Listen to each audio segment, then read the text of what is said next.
అందరూ కూడా ఆశించింది, భావించింది ఒక సంక్షేమ రాజ్యాన్ని ఏమన్నా తెస్తారేమో. గతంలో ఉన్న కేసీఆర్ గారి ప్రభుత్వం కంటే ఎక్కువ సంక్షేమ కార్యక్రమాలు చేసి ఎక్కువ పేద ప్రజలను సంతోషపరుస్తారేమో అనే ఒక అపోహ, ఒక అభిప్రాయం ప్రజల్లో వచ్చింది. కానీ ఇవాళ రేవంత్ రెడ్డి గారి ప్రభుత్వ వ్యవహారం చూస్తుంటే ఇందిరమ్మ రాజ్యం అంటే తిరిగి ఎమర్జెన్సీ రోజులను గుర్తుకు తెచ్చే విధంగా ఆడబిడ్డలను జైల్లో పెట్టడమే ఇందిరమ్మ రాజ్యం అన్నట్టుగా వ్యవహారం చేస్తా ఉన్నారు.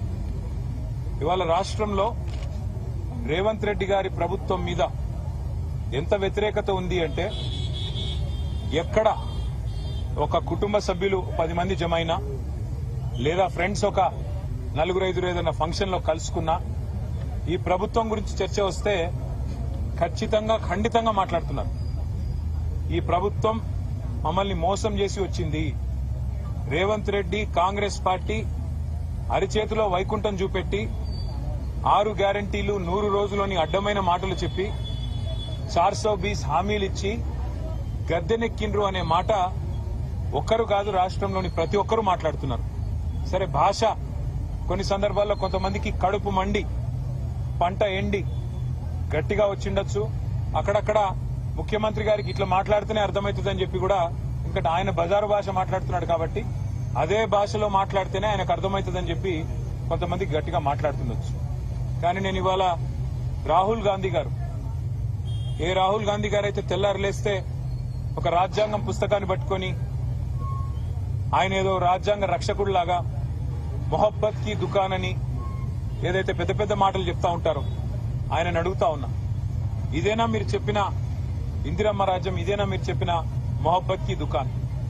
జనం తిడితే, జనం ఆక్రోశిస్తే, జనం గట్టిగా మాట్లాడితే జర్నలిస్టులను జైల్లో పెడతారా? జనం గట్టిగా మిమ్మల్ని నిరసిస్తే, జనం గట్టిగా మీ మీద గొంతు విప్పితే దాన్ని చూపెట్టిన పాపానికి ఇవాళ జర్నలిస్టులను జైలుకు పంపుతారా? ఒకరు ఇద్దరు కాదు, ఇప్పటికీ రేవంత్ రెడ్డి గారి ప్రభుత్వం వచ్చిన తర్వాత ఈ రాష్ట్రంలో ఒకరిద్దరు కాదు, సిద్దిరెడ్డి శ్రీనివాసరెడ్డి, గౌతమ్ పోతగోని, ఆకుల శ్రీనివాస్ రెడ్డి, శంకర్ గౌడ్, యారా రంజిత్ రెడ్డి, రాజ్ కుమార్ నాయక్, సరితా యాదవ్, విజయారెడ్డి, రేవతి, తన్వి యాదవ్, శివారెడ్డి అయితే వీళ్ల మీద దాడులన్నా జరిగినాయి లేదా వీళ్ళందరినీ కూడా జైలుకి పంపించారు. అంటే ఇంత నికృష్టంగా కేవలం ప్రభుత్వం మీద ఉన్న అసహనం ఏదైతే ప్రజల్లో ఉందో, ప్రభుత్వం మీద ఉన్న అభిప్రాయం ఏదైతే ప్రజల్లో ఉందో దాన్ని అక్కడ మెయిన్ స్ట్రీమ్ మీడియా పట్టించుకోవట్లేదు కాబట్టి, ప్రధాన మీడియాని రేవంత్ రెడ్డి గారు మేనేజ్ చేస్తున్నారు కాబట్టి, వాళ్ళు చూపెడతలేరు కాబట్టి ప్రజలు ప్రత్యామ్నాయ మీడియా అయిన డిజిటల్ మీడియాలో తమ ఆక్రోశాన్ని వెలగక్కితే రేవంత్ రెడ్డి భాషలోనే రేవంత్ రెడ్డికి ఆయన స్థానాన్ని గుర్తు చేస్తే ఇవాళ ఈ రకంగా మాట్లాడడం అనేది, ఈ రకంగా జర్నలిస్టులను జైల్లో పెట్టడం అనేది ఎంతవరకు మంచిదో ఆయన కూడా ఆలోచించుకోవాలి. ఎందుకంటే ఈరోజు వీళ్ళకి జరిగింది రేపు తప్పకుండా కాంగ్రెస్ నాయకులు, కాంగ్రెస్ కార్యకర్తలకు కూడా జరుగుతుంది. ఎందుకంటే ఇవాళ మీరు కొత్త కొత్త తరహా విధానాలు పరిచయం చేస్తా ఉన్నారు. మీరే చెప్పారు 6 గ్యారంటీలతో పాటు 7వ గ్యారంటీ ప్రజాస్వామ్యం, ఇది ప్రజాపాలన, ఎవరైనా మాట్లాడొచ్చు, ఎవరైనా నిరసన చెప్పొచ్చు అని పెద్ద పెద్ద మాటలు చెప్పిందే రేవంత్ రెడ్డి గారు. కానీ ఈ రోజు ప్రజలు గొంతు విప్పితే తట్టుకోలేకపోతా ఉన్నారు. కనీసం వాళ్ళ ఆవేదనని అర్థం చేసుకునే ప్రయత్నం కూడా చేసుకోలేకపోతా ఉన్నారు.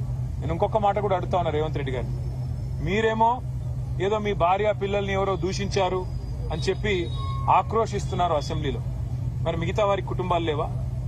వేరే నాయకులకు గాని మీరు దూషించినప్పుడు, మీరు అడ్డగోలుగా మాట్లాడినప్పుడు, మీరు మా పిల్లలతో సహా, మైనర్ పిల్లలతో సహా అందరి మీద నీచాతి నీచంగా మాట్లాడినప్పుడు, అసభ్యంగా అక్రమ సంబంధాలు అంటగట్టినప్పుడు, నికృష్టంగా మాట్లాడినప్పుడు ఆ రోజు మాకు కుటుంబాలుంటాయనే సోయి లేదా?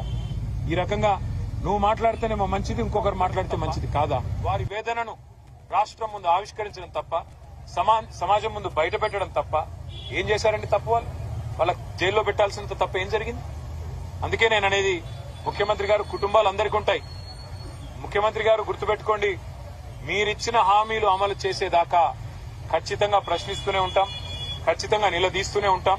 ఖచ్చితంగా ఫోర్త్ ఎస్టేట్ అయిన మన జర్నలిస్ట్ సోదరులు కూడా, పత్రికా ప్రపంచం, డిజిటల్ మీడియా ప్రపంచం కూడా మిమ్మల్ని, మీ ప్రభుత్వాన్ని మీరిచ్చిన వాగ్దానాలు అమలు చేసేదాకా ప్రజలు నిలదీస్తూనే ఉంటారు.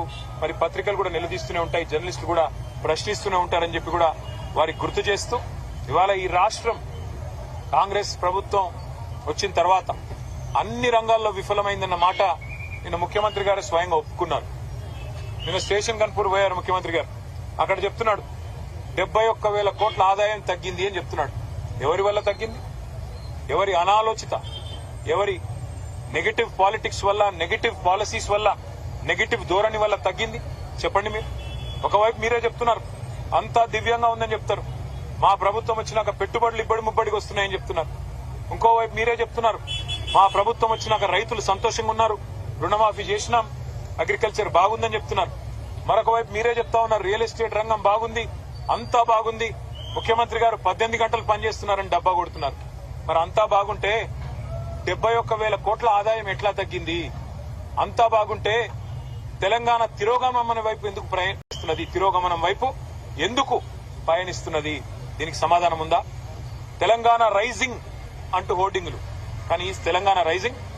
తెలంగాణ ఈజ్ ఫాలింగ్ అని ముఖ్యమంత్రి స్వయంగా నిన్న అప్రూవర్ అయినాడు, కన్ఫెషన్ ఇచ్చినాడు. అవును, తెలంగాణను నీ పరిపాలనలో ఒక పిచ్చోడి చేతిలాగా రాయిలాగా మార్చినావు. పిచ్చోడి చేతుల రాయి ఎట్లయితుందో ఇలా ఈ రాష్ట్రం ఒక పిచ్చోడైన రేవంత్ రెడ్డి చేతిలో, ఆయన విధానాల వల్ల, ఆయన నెగటివ్ పాలసీల వల్ల ఈరోజు ఒక్క వర్గం కూడా ప్రజలు సంతోషంగా లేని పరిస్థితి వచ్చింది. మరి అదే ఆక్రోశాన్ని ప్రజలు వ్యక్తం చేస్తుంటే జర్నలిస్టులను జైల్లో పెడతానని చెప్పి ఇవాళ ఏదైతే నియంతృత్వ పోకడలు పోతున్నాడో రేవంత్ రెడ్డి గారు, తప్పకుండా దీనికి తగిన సమాధానం కాలం చెప్తుంది. మేము ఇవాళ తీవ్రంగా ఈ అరెస్టును, ఈ వేధింపులను ఖండిస్తూ మా పార్టీ తరఫున మరి అందరం కూడా వారికి ధైర్యం చెప్పడానికి వచ్చాం. ఈ రోజు గుర్తుపెట్టుకోండి, మళ్ళీ జర్నలిస్ట్ సోదరులకు నేను చెప్తా ఉన్నా, ఈ రోజు ఒక ఇద్దరికి జరిగింది, రేవతి గారికి, తన్వి యాదవ్ గారికి. రేపు మీకు కూడా జరగొచ్చు, రేపు ఇంకొకరికి జరగొచ్చు. వాళ్ళకి జరిగిందిలే మనకేమి అని నిర్లిప్తంగా ఉంటే, ఉదాసీనంగా ఉంటే రేపు మీ మీద కూడా పడతారు, మిమ్మల్ని కూడా లోపల పెడతారు. కాబట్టి దయచేసి ప్రజాస్వామిక స్ఫూర్తిని కాపాడే విధంగా రాహుల్ గాంధీకి, ఆయన పార్టీకి ప్రజాస్వామ్య లక్షణాల్ని మళ్ళీ గుర్తు చేసే విధంగా దయచేసి మీడియా